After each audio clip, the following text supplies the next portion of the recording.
Man quotidien d'aujourd'hui, dimanche 13 octobre 2024. Thème: l'inspiration des Écritures.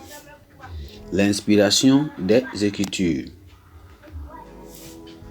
Texte de lecture, 2 Timothée chapitre 3. 2 Timothée chapitre 3, lisons à partir du verset 16 et 17.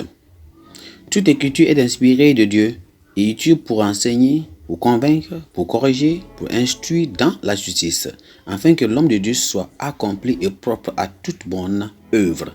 Amen.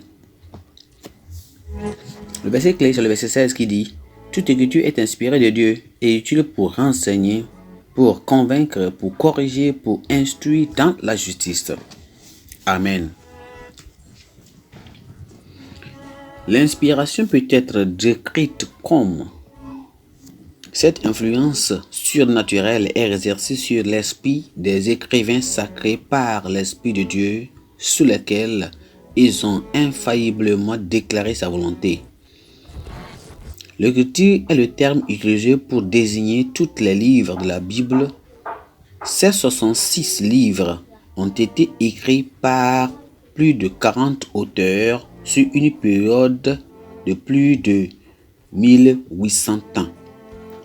La plupart des auteurs n'ont pas vécu assez longtemps pour voir les Écritures de l'autre, mais il n'y a aucune contradiction entre les livres. Cela n'est pas possible que parce que les Écritures proviennent de la même source. Ils ont tous été inspirés par Dieu. Alors le passage d'aujourd'hui réitère l'importance de chaque partie des Écritures et sa puissance. Chaque point ou titre de la parole inspirée de Dieu est infaillible. Elle a été inspirée pour communiquer des instructions, pour montrer aux hommes leurs péchés, les arracher aux voies injustes et les orienter vers le droit chemin. Pierre, le disciple de Jésus-Christ, a succinctement résumé la doctrine de l'inspiration biblique lorsqu'il a révélé ce qui suit. Car ce n'est pas par une volonté d'homme qu'une prophétie a jamais été apportée. C'est poussé par le Saint-Esprit que les hommes ont parlé de la part de Dieu. Selon 2 Pierre chapitre 1, verset 21.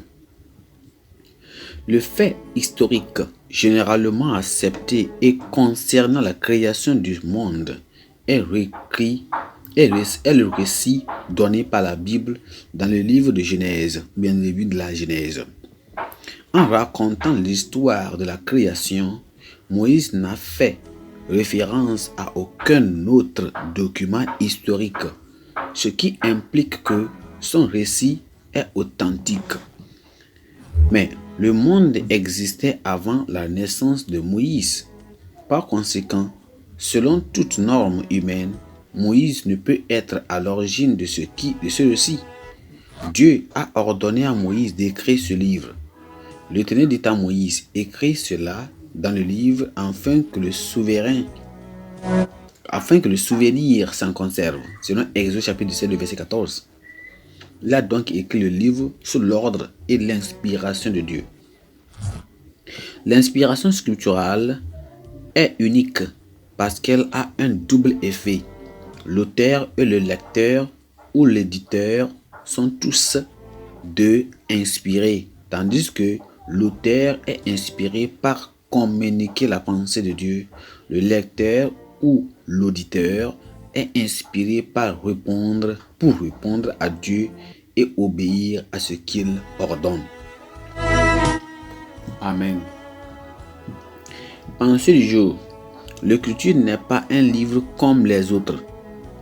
C'est la parole infaillible et inhérente de Dieu. L'Écriture n'est pas un livre comme les autres. C'est la parole infaillible et inhérente de Dieu. La Bible en un nom. Apocalypse chapitre 1 jusqu'au chapitre 3. Apocalypse chapitre 1 jusqu'au chapitre 3. Amen.